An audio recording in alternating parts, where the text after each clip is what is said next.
the father of the head of the Church of Scientology, a man by the name of Ronald Miscavige, is claiming that he was actually followed by a private spy for the Church of Scientology. Now, for those of you who don't know, David Miscavige is actually the head of the Church of Scientology. His father is Ronald, and he was part of the church for some time, but then he decided to leave.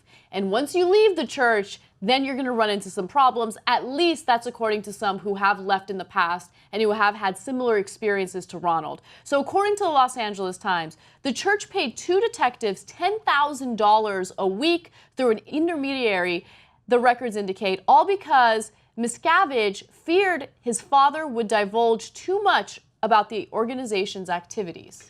So his dad apparently left about 2 years ago, and he's, according to the private eye who was caught and talked to the cops and explained that he had in fact followed him, and we'll get into what he had on him, etc. But he says that they were worried that the dad had information about possibly how David Miscavige abused some of the other employees and church members, and damaging information about the church itself. Yes. So that's why they were on him.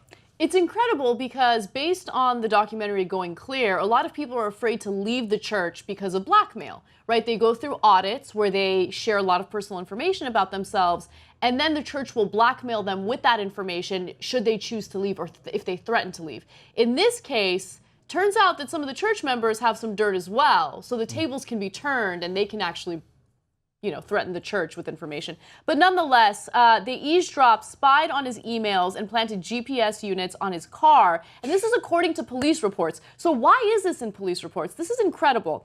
So one day, there was a shady-looking guy by the name of Dwayne Powell that was in this neighborhood, right? And so people were concerned about him, so they called police. Police came to investigate the matter, and apparently they found him with a number of weapons in his car. So he was arrested in July of 2013 near Milwaukee with 2 rifles, 4 handguns, 2,000 rounds of ammunition, and a homemade silencer in his rented SUV. So cops were like, why do you have all these weapons? We got to arrest you.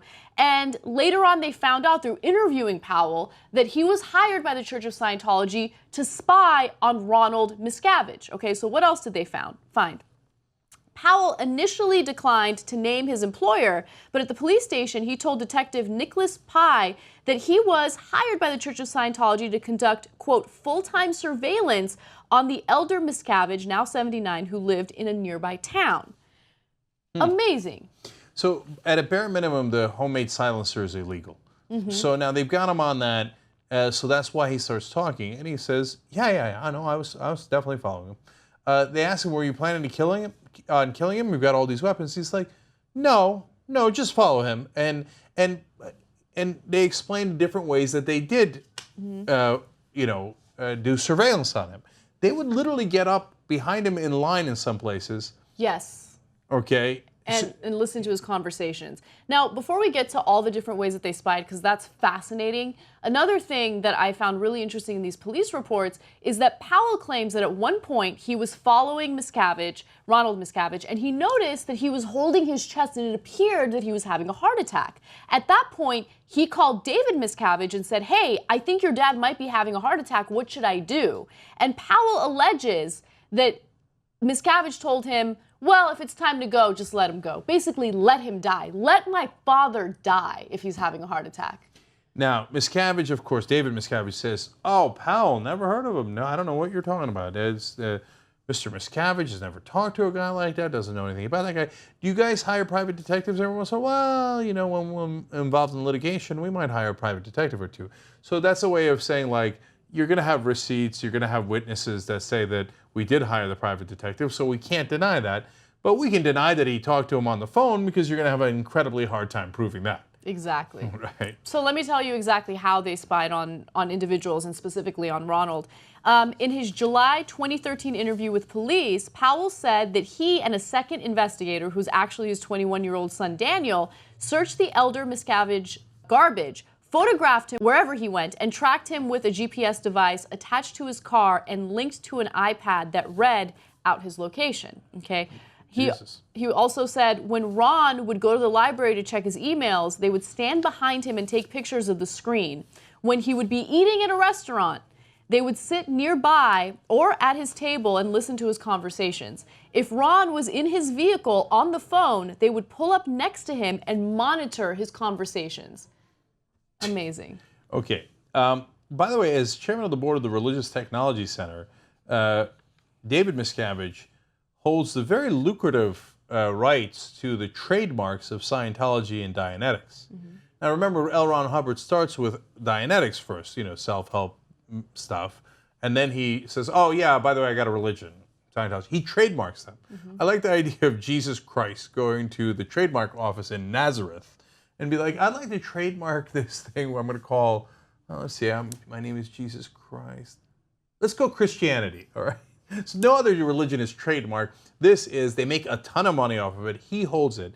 So he's also got an enormous financial incentive to be like, no, don't ruin my trademark by saying bad things about it, let alone his personal reputation. So even if it's his dad, even if his dad is in a situation where he might need a lot of help, let it go. Let him just make sure that he doesn't give out any bad information about us. It's going to hurt his bottom line. That's right. And so, and this stuff is mental. I mean, following people around like this, listening in on their conversations, and a guy following them has all this weaponry.